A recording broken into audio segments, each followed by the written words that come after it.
Alright, so obviously everyone's probably caught up. They've watched the Lincoln Riley press conferences, and it's pretty evident that Lincoln Riley's not going to divulge who's going to be the starter because why?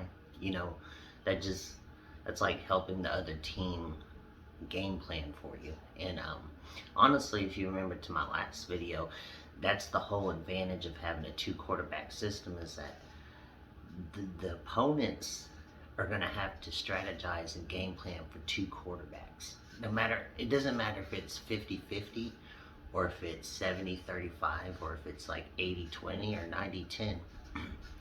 If you figure out some way somehow to have both quarterbacks have packages that you feel comfortable with, this is going to be a deadly offense. Um, to me, it sounds like both Alex Grinch and Lincoln Riley are going into this game against the Horned Frogs pretty confident.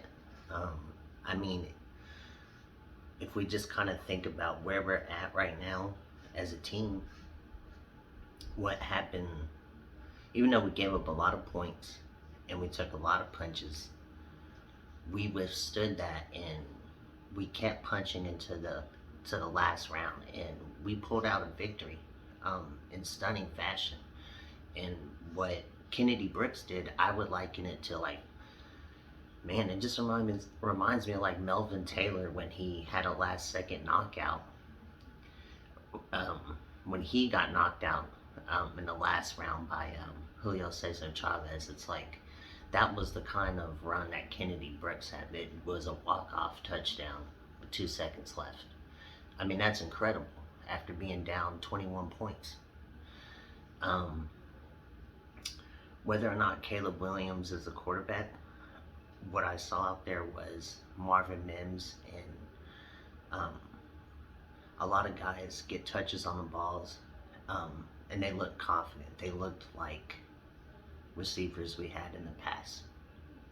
I mean, just you could name them: D.D. Westbrook.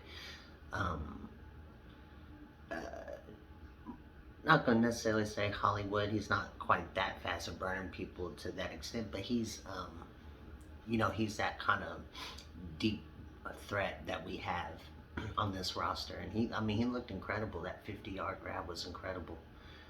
The catch in the end zone was incredible.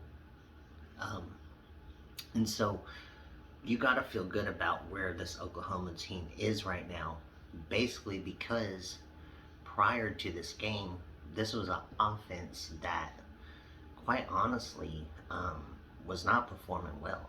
They were not having explosive plays. At times they could be efficient, but there was a lot of times they punted the ball, and they should be.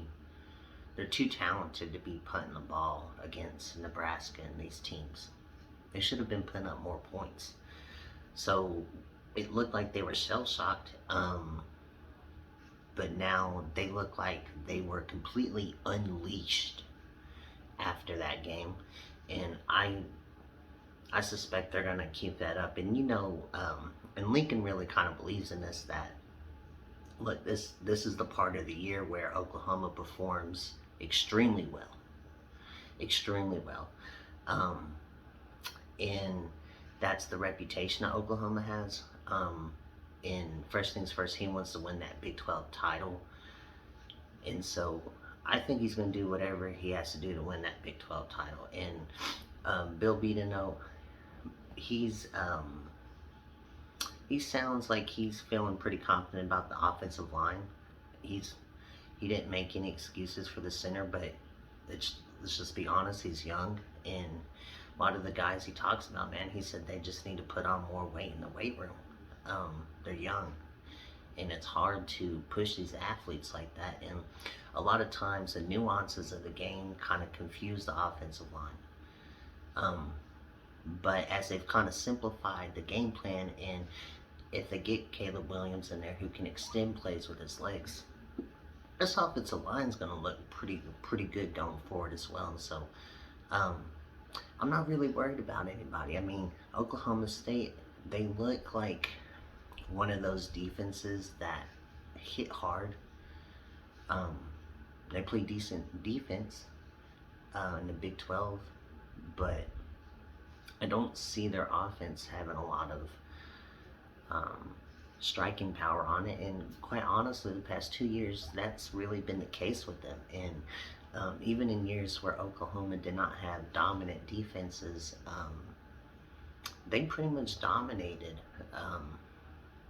the point of attack against Oklahoma State.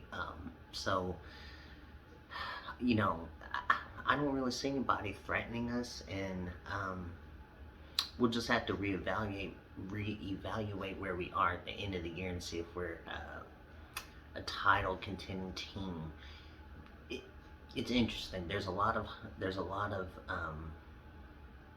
momentum right now, and if you're an Oklahoma fan, it's got to be a real exciting time going forward. Boomer Sooner.